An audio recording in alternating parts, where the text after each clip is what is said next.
Jadi ngomongin tentang skripsi kayak yang di video akhir kemarin aku bilang, aku jadi inget skripsi aku zaman S1 itu membawa aku ke pengetahuan baru yang sebetulnya aku selama ini nggak pernah merasa bahwa itu penting dan ternyata harus aku perhatikan sebagai seorang kriminolog, sebagai seorang anak, sebagai seorang warga masyarakat, sebagai seorang manusia gitu. Karena skripsi aku ya ada hubungannya sama alasan aku kenapa daftar di departemen kriminologi tentang perlindungan anak. Aku seneng banget sama isu itu. Nah, sampai pada akhirnya aku ambil skripsi waktu itu tentang anak perempuan, stigmatisasi terhadap anak perempuan dan faktor-faktor yang menghalangi reintegrasi sosial mereka ketika menyelesaikan masa pembinaan dari Lembaga Pembinaan Khusus Anak di Indonesia. LPKA itu uh, dulu gitu ya dikenalnya sebagai penjara anak gitu. Nah tapi seiring berjalannya waktu paradigma penghukumannya berubah menjadi pembinaan gitu ya untuk anak-anak. Jadi bergantilah nama jadi LPKA. Nah long story short, jurnalnya bukan jurnalnya, skripsinya akhirnya menjadi dua artikel jurnal ilmiah. Setelah skripsinya kelar di 2021, akhirnya di 2024 ini kami meyakinkan untuk memproses ini sebagai sebuah tulisan akademik yang bisa dijangkau lebih banyak orang kayak gitu. Yang pertama itu Stigma and Protection of Girls, Socio-Economic Impact of Pregnancy Outside of Marriage. Dan yang kedua Structural Pressure and Violence Against Girls, a Socio-Ecological Perspective on Gender Injustice and Legal Protection. Dua artikel ini tuh membahas gimana penghukuman pembinaan bagi anak perempuan itu sungguh menyiksa anak perempuan. Kenapa?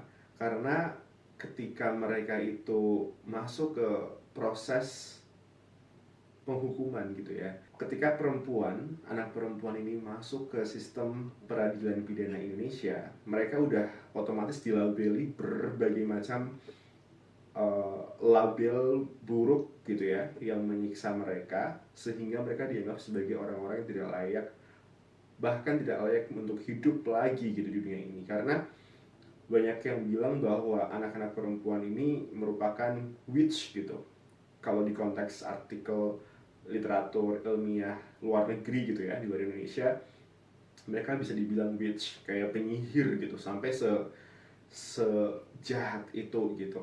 Kenapa? Karena ketika anak perempuan tidak melakukan hal yang dianggap baik, itu mereka bukan hanya dijudge atas ketidakmampuan mereka untuk melakukan hal baik karena mereka melakukan hal buruk gitu ya, tapi karena mereka tidak mampu memenuhi peran gender mereka sebagai anak perempuan. Anak perempuan itu di Indonesia kayak apa? Orang-orang yang dianggap tunduk terhadap perintah, peraturan, kemauan keluarga gitu ya, kemauan orang tua, yang kalau misalnya anak-anak ini melakukan pelanggaran, mereka ditambahi gitu labelnya dengan sangat kejam bahwa mereka ini udahlah melanggar peraturan, mereka nggak bisa jadi hiasan dekorasi keluarga gitu ya, untuk mempercantik nama baik keluarga yang indah gitu ya menurut orang tuanya, tidak bisa memenuhi peran mereka untuk menurut dan menaati perintah di dalam keluarga, yang akhirnya menimbulkan stigmatisasi berlapis bagi anak perempuan ini yang terlibat dalam kasus-kasus pelanggaran ataupun yang akhirnya melibatkan mereka ke proses peradilan pidana di Indonesia. Nah, pada akhirnya sebetulnya yang diharapkan bisa terjadi gitu ya, orang tuanya itu bisa menjadi ruang aman gitu bagi mereka, tapi ternyata dari studi kasus yang diangkat gitu ya, memang ada perubahan kehidupan. Aku ada mengangkat tuh tiga studi kasus. Untuk dua kasus yang unfortunately diangkat dalam tulisannya aku ini, um, sayang sekali mereka tidak seberuntung satu orang yang cukup outlier yang terlibat dalam penelitian ini. studi kasusnya gitu. Dua orang ini tidak punya kesempatan untuk punya alternatif family yang bisa memberikan fasilitas kehidupan lebih baru, identitas yang lebih baru gitu ya. Karena identitas baru itu sebenarnya butuh banget untuk dimiliki gitu sebenarnya oleh anak-anak ini yang sudah terlanjur namanya tersebar di mana-mana, yang mereka sudah dilabeli dengan sangat kejam dan keras oleh masyarakat gitu. Kalau mereka kemudian melanjutkan hidup dengan status identitas yang sama, dengan lingkungan yang sama, tidak ada perubahan apapun, yang mereka akan terjebak dalam siklus penderitaan yang sama gitu. Nah, ada satu yang ternyata menghadapi situasi yang silver lining gitu ya, berbeda gitu. Ketika dia menyelesaikan masa pembinaan dari LPKA, penghukuman ya, yang aku sampaikan tadi gitu ya, dia ternyata mendapatkan alternatif family, alternatif parents yang mempekerjakan dia sebagai pengasuh anak balita dari keluarga yang lain yang jauh lokasinya dari rumahnya dia. Nah, ketika dia mengalami kehidupan yang baru ini, ternyata dia bisa menunjukkan perilaku yang positif. Dia bisa ngajar, bayangkan dia bisa ngajar paket C gitu ya, yang mana mungkin pendidikan dia zaman itu belum selesai sampai wisuda gitu, sampai lulus gitu ketika masuk ke LPKA gitu. Jadi itu sebetulnya menjadi salah satu tanda ada kok sebetulnya hal yang bisa pemerintah lakukan gitu sebetulnya sebagai uh, orang yang atau pihak yang punya kewenangan lebih untuk memikirkan gimana mekanisme perlakuan negara gitu ya terhadap anak perempuan yang terlibat dalam kasus-kasus pelanggaran kayak gitu. Jadi dipikirkan baik-baik. Kalau misalnya sekarang ada diskusi mengenai KDM di Jawa Barat yang mengirimkan ke barak militer bagi anak-anak yang melakukan pelanggaran gitu ya.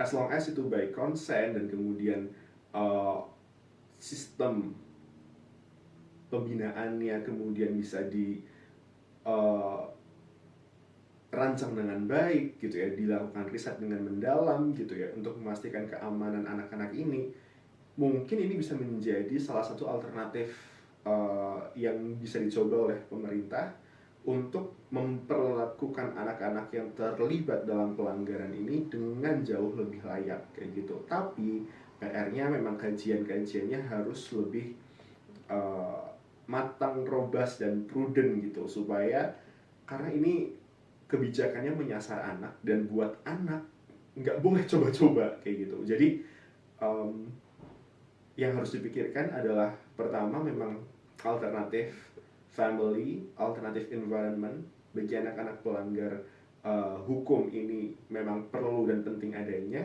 Tapi yang kedua yang seharusnya dipikirkan adalah bagaimana memastikan seluruh proses yang diberikan oleh negara kepada anak-anak ini memperhatikan prinsip best interest for the children, prinsip untuk memperhatikan kepentingan dan mengutamakan kepentingan terbaik bagi anak dengan sebaik dan semaksimal mungkin, karena baik negara, orang tua, kita sebagai masyarakat kita punya kewajiban yang sama untuk memastikan bahwa anak-anak ini berada di ruang yang aman dan memanusiakan dan menyejahterakan mereka seperti itu. Jadi sometimes aku akan bahas penelitian ini lebih detail lagi karena relevansinya ke berbagai macam aspek itu sangat erat dalam proses pembelajaran kriminologi, terutama untuk perlindungan anak dan perempuan gitu ya di Indonesia. Bahkan relevansinya bisa mungkin extend to the other context of Indonesia juga. Jadi akan aku coba buat episode-episode selanjutnya yang sedikit membahas tentang bagaimana penelitian pertamaku yang berhubungan dengan perlindungan anak perempuan ketika aku bikin skripsi di Krim UI itu bermanfaat untuk pengembangan ilmu pengetahuan kita semua. Like, share, and subscribe channel YouTube aku. Thank you. Keep learning.